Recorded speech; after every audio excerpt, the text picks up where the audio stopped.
കുട്ടി, പച്ചക്കറികൾക്കും ജീവനുണ്ട്. കൊല്ലുമ്പോ പെട്ടെന്ന് കൊല്ലണം. ഇങ്ങനെ ഇഞ്ചിഞ്ചായിട്ട് കൊല്ലരുത്. ഇങ്ങനെ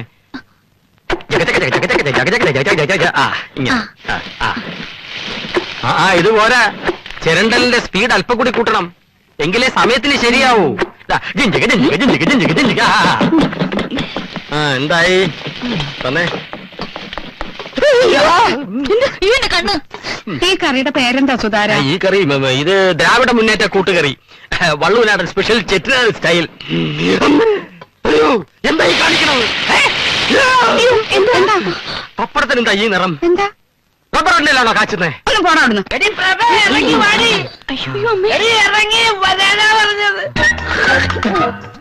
ഇന്ന് രണ്ടാമതൊന്നും എനിക്കറിയണം. ഒന്നുകിൽ വരവേൽപ്പ് അല്ലെങ്കിൽ യാത്രവേൽപ്പ്. പറയണേ എന്താ എന്ത് പറ്റി? എന്ത് പറ്റിയെന്ന്? ഇനി എന്ത് പറ്റാൻ? എന്റെ ജീവിതം നായതാക്കി. അതേത് നായ? വന്നേ തങ്കക്കുട്ട, നമുക്ക് അകത്തേക്ക് കയറാം. വേണ്ട, കേട്ടണ്ട കേട്ടണ്ട കേട്ടണ്ട. നിങ്ങളുടെ കാര്യമൊക്കെ ഭംഗിയായി നടന്നില്ലേ? മംഗളം പോവന്തു. എന്റെ അമ്മക്ക് കേക്കണ. അമ്മയുടെ മകൾ ഈ കള്ളി അവൾ എന്നോട് ചെയ്തത് എന്താണെന്ന് അമ്മക്ക് കേക്കണ. എന്നാ കേട്ടോ, ഇന്നലെ രാത്രിയിൽ സ്വന്തം ഭർത്താവിന് കൊണ്ടുവന്ന പാലിൽ കള്ളി കളിക്കുന്നത് എന്താണെന്ന് അറിയോ? സ്നേഹമല്ല, ഉറക്കപ്പൊടി. അറക്കപ്പൊടിയോ? ഓടോ കോക്കി. കോക്കിതിന്റെ ഉറക്കപ്പൊടിയല്ല, ഉറക്ക ഗുളിക പൊടിച്ചത്. എന്താ ഇവനീ പറയണതൊക്കെ? പറഞ്ഞു കൊടുക്കണേ. തങ്കക്കുട്ട, ഒരു വടക്കം വീത ഗാഥയിലെ ഉണ്ണിയാർച്ചയെ പോലെയല്ലേ അവൾ എന്നോട് പയറ്റിയത്. എന്ത് നമുക്ക് സംസാരിച്ച് തീർക്കാവുന്നേ? അകത്തേക്ക് വാ. വേണ്ട, എന്നെ ആരകത്ത് എത്തണ്ട. എനിക്ക് രണ്ടിലൊന്ന് എന്താ ഒരു വേളം? അളിയെ നല്ല ഫോമിലാണല്ലോ. വിളിച്ചോണ്ട് 4 കുട്ടി വെള്ളം ഒരു തല ഒഴുകി. എന്നെ തൊട്ടി വിളിക്കാൻ നീ ആരാടാ പട്ടി? ഇതാണ് സ്വഭാവം. ഇയാളെ കൂടെ ആയുഷ്കാലം മൊത്തം ജീവിക്കേണ്ട എന്റെ അവസ്ഥയെന്ന് ആലോചിച്ച് നോക്ക്. അയ്യോ,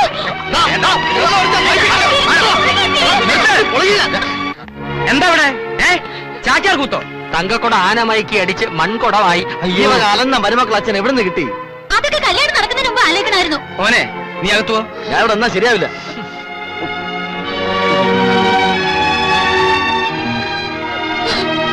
കളി കണ്ടു നിൽക്കണ്ട, എല്ലാവരും കയറി പൊടിയകത്ത്.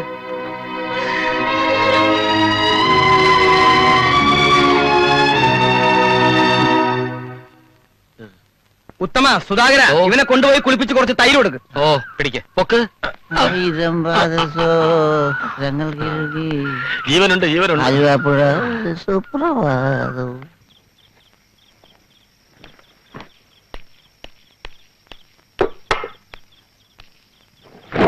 എന്താ നിനക്ക് പറ്റിയേ? ഒന്നുമില്ല. അതല്ല, എന്താന്ന് വെച്ചാ തുറന്നു പറ. എന്റെ പ്രഭമോളുടെ ഒരു വിധിയെ ഇങ്ങനെ ഒരുത്തിനാണല്ലോ നിങ്ങൾ അവർക്ക് വേണ്ടി കൊണ്ടുവന്നത്. അവൻ ചെയ്തത് മാത്രമേ ഇപ്പൊ കുറ്റുള്ളൂ. അവൾ ഇവനോട് കാണിച്ച തോന്നിവാസങ്ങളൊക്കെ ശരിയാണെന്ന് നിനക്ക് തോന്നുന്നുണ്ടോ? അവന്റെ സ്ഥാനത്ത് ഞാനായിരുന്നുവെങ്കിൽ ഇതല്ല ഇവിടെ സംഭവിക്കുക. ഇതിന്റെ പേരാ വളർത്തു ദോഷം. ഓ, ഇപ്പൊ കുറ്റമൊക്കെ എന്റെ പേരിലായില്ലേ? അതെ, നീ തന്നെ കുറ്റക്കാരി. പെൺമക്കളെ ചൊല്ലി വളർത്തേണ്ടത് അമ്മമാരാ. അതാദ്യം മനസ്സിലാക്ക്. മനസ്സിലായോ? ഇതിനൊക്കെ മറുപടി പറയാൻ നിന്നാലേ വേണ്ട, ഞാൻ കിടന്ന് ഉറങ്ങാൻ പോവാ.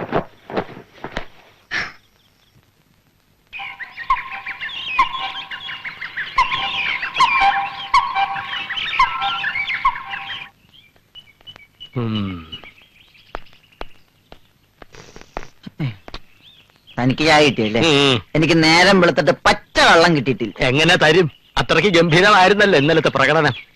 ബോധം ഇല്ലാണ്ട് എന്തെങ്കിലും ബുദ്ധിമോശം കാണിച്ച ബുദ്ധിയുള്ളവര് ബോധത്തോടെ പറഞ്ഞ് മനസ്സിലാക്കി തരണ്ടേ? അതല്ലേ ബോധക്കേടുള്ളവരുടെ ലക്ഷണം. എങ്ങനെ എങ്ങനെ മനസ്സിലായില്ലേ? മനസ്സിലായി. മനസ്സിലാക്കണ്ട. നിന്റെ ബോധക്കേട് ഇപ്പോഴും മാറിയിട്ടില്ല. ഞാൻ എന്റെ ബോധം തെളിയിക്കണ്ട. മനസ്സിലായ? രാവിലെ വീണ്ടും തുടങ്ങിയോ?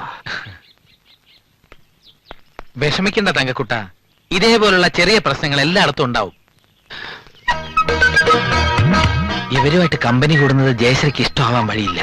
തങ്കക്കുട്ട, തന്റെ ജോലി എന്തും ആയിക്കോട്ടെ, ഈ വീട്ടിലെ സംബന്ധക്കാരനായി വന്ന സ്ഥിതിക്ക് അല്പം കൂടെ മാന്യമായിട്ട് പെരുമാറാതെ. വിവരവും വിദ്യാഭ്യാസവും നിങ്ങൾക്ക് രണ്ടുപേർക്കും ഇല്ല എന്നത് വിദ്യാഭ്യാസമുള്ള എന്റെ കാര്യം കണക്കിലെടുക്കണ്ടേ? ഉത്തമ, നമ്മളോട് ഒന്നിച്ച് വന്നവരാണ്, ഒരുമിച്ച് നിൽക്കേണ്ടവരാണ്. പുറകിൽ നിന്ന് മാന്തരുത്. ഒരുമിച്ച് വന്നെന്ന് കരുതി നമ്മൾ ഒരുപോലെയാണെന്ന് കരുതരുത്. എന്റെ ഒരു സെറ്റപ്പേ വേറെ. നീ ആര്? സദ്ദാം ഹുസൈന്റെ മച്ചമ്പി? അതോ ടാറ്റാബില്ലടാ കൊച്ചുവാനോ? ഇവരാരുമല്ല, തലക്കുളത്തെ വേലുത്തമ്പിയുടെ തലമുറയിലെ അവസാനത്തെ കണ്ണിയാണ് ഞാൻ. അല്ല, നിങ്ങളെപ്പോലെ ചാണകക്കുടിയിലും ഊട്ടുവരയിലും ജനിച്ചു വീണവനല്ല. ശ്രീകുട്ടി, ഞാൻ ഓട്ടോമൊബൈൽ സ്പെയർ പാർട്സ് വർക്ക്ഷോപ്പിലോട്ട് പോയിട്ട് വരാം. ഇത്തിരി എരിവും പുളിയും കൂടുതലാ. ഇത്തിരി പരാമറും ഫോളിഡോളും കലക്കി സ്പ്രേ ചെയ്താൽ ഇവന് അടങ്ങും. ഒരു ചമ്മന്തി പരുവത്തിലാക്കണം.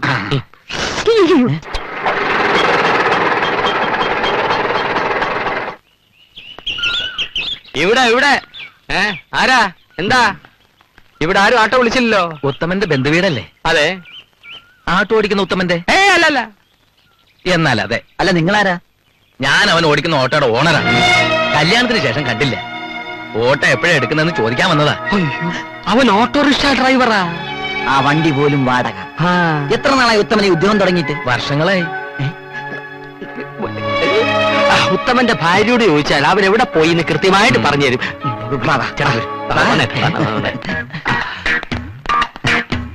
ആ നിൽക്കുന്നതാണ് അവന്റെ ഭാര്യ. ശരി.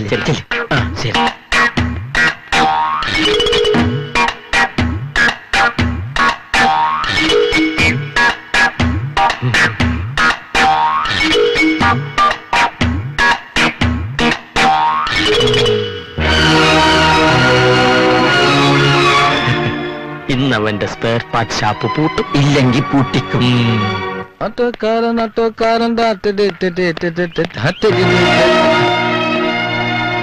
ഇതെന്താ മുഖം വല്ലാതിരിക്കുന്നത്?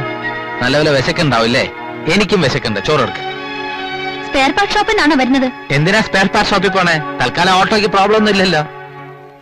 അല്ല, ഈ ഓട്ടോകൾക്ക് തകരാറൊന്നും ഇല്ലെങ്കിൽ ആൾക്കാർ സ്പെയർ പാർട്ട് ഷോപ്പിൽ പോകേണ്ട കാര്യമില്ലെന്ന് പറയായിരുന്നു. ഷോപ്പ് പൂട്ടിയിട്ടാണോ വന്നത്? അല്ല, അത് രണ്ടു ചെറുപ്പക്കാരവിടെ ഉണ്ട്. ഞാനില്ലെങ്കിലും പ്രശ്നമില്ല. എന്റെ മുഖത്ത് നോക്കി വീണ്ടും വീണ്ടും ഇങ്ങനെ കള്ളം പറയാൻ നിങ്ങൾക്ക് എങ്ങനെ കഴിയുന്നു? ശ്രീകുട്ടി, വേണ്ട, എന്നെ എങ്ങനെ വിളിക്കണ്ട. ഈ സ്നേഹമുള്ള വെളിയിലും കാണും എന്തെങ്കിലും ഒരു കള്ളത്തരം. അച്ഛനും കൂടെ അറിഞ്ഞോണ്ടാ ഇത് ചെയ്തെന്ന് എനിക്കറിയാം. അമ്മ എന്താ ഞങ്ങളോട് ഇങ്ങനെ? ഞങ്ങൾ സത്യത്തിൽ നിങ്ങളുടെ മക്കളല്ലേ? ഉത്തമനിപ്പോ ഉത്തരം മുട്ടും. ഞാൻ എന്ത് വെട്ടിയാ? വലിയ ഇന്റർവ്യൂ ഒക്കെ നടത്തി ഭർത്താവിനെ സെലക്ട് ചെയ്തതാ. ചതിക്ക് വരുന്ന എല്ലാരും കൂടെ എന്നെ. നിന്നെ മാത്രോ? അപ്പൊ ഞങ്ങളുടെ കാര്യോ?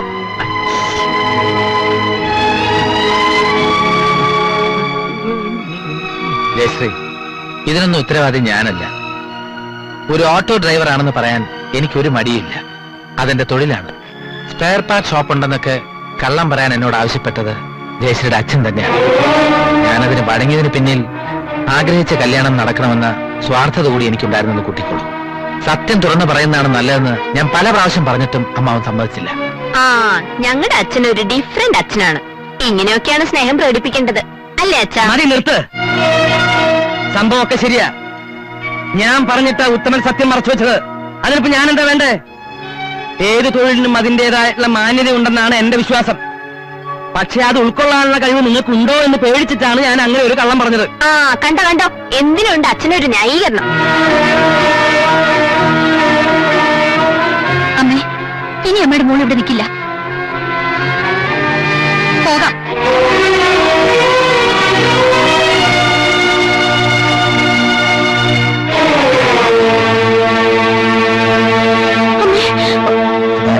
നമ്മുടെ കണക്കുകൂട്ടലുകളൊക്കെ തെറ്റി. അവിയല് വെച്ചത് സാമ്പാറായി പോയി. ഓട്ടെ, അടുത്ത പ്രാവശ്യം ശ്രമിക്കാം അല്ലേ?